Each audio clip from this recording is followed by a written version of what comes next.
అందరికీ నమస్కారం అండి.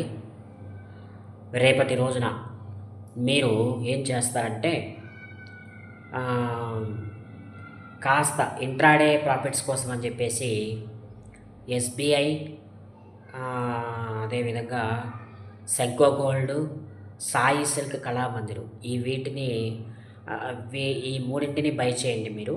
బై చేస్తే ఖచ్చితంగా మీకు 2-3 రూపీస్ ప్రాఫిట్స్ అనేవి రావడం జరుగుతుంది. ఖచ్చితంగా ఇవే నేను బై చేయమని ఎందుకంటున్నానంటే, రేపటి రోజున మార్కెట్లు ఎట్లాగో ఆహ్, డౌన్ ట్రెండ్‌లో ఓపెన్ అవ్వవు. సో, ఒకవేళ డౌన్ ట్రెండ్‌లో ఓపెన్ అయినా కాస్త వెయిట్ చేసి బై చేయండి. ఖచ్చితంగా మీకు లాభాలొస్తాయి. ఆహ్, అదేవిధంగా బాగా పెరిగినాక అక్కడ కావాలంటే సెకండ్ పొజిషన్ కింద సెల్ చేసేసేయండి. మీరు ఫర్ ఎగ్జాంపుల్ బై చేసినా కూడా ఏం చేస్తారంటే, ఒక 2 రూపీస్ పెట్టుకోండి ప్రాఫిట్స్ చాలు. మీరు ఇది అంతా ఎవరు చేస్తారంటే 2-3 లాక్స్ క్యాపిటల్ ఉన్నవాళ్ళు బై చేయండి. చేస్తే ఖచ్చితంగా మీకు రేపు ప్రాఫిట్స్ వస్తాయి.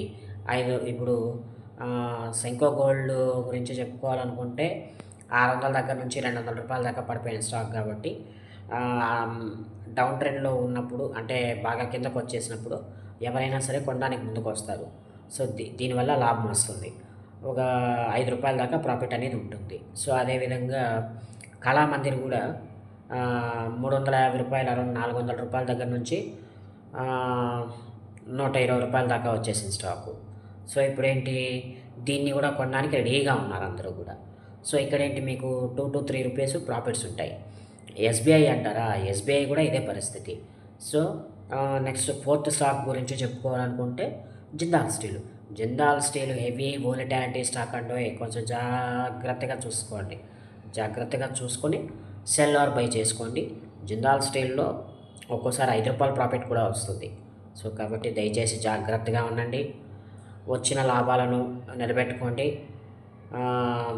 క్యాపిటల్ అమౌంట్ ఏదైతే ఉందో అది పోకుండా చూసుకోండి. సో, డబ్బులు రాకపోయినా పర్వాలేదు. వచ్చిన లాభాలు మాత్రం అంటే మన క్యాపిటల్ గెయిన్స్ లాస్ అవ్వకుండా ఉంటే చాలు. సో, ఈ వీడియో ఇంతేనండి.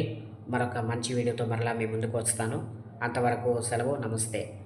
అప్పుడు అంతవరకు మీరేం చేస్తారంటే నా ఛానల్‌ని లైక్, షేర్, కామెంట్, సబ్స్క్రైబ్ చేస్తూనే ఉండండి. So, thank you very much sir.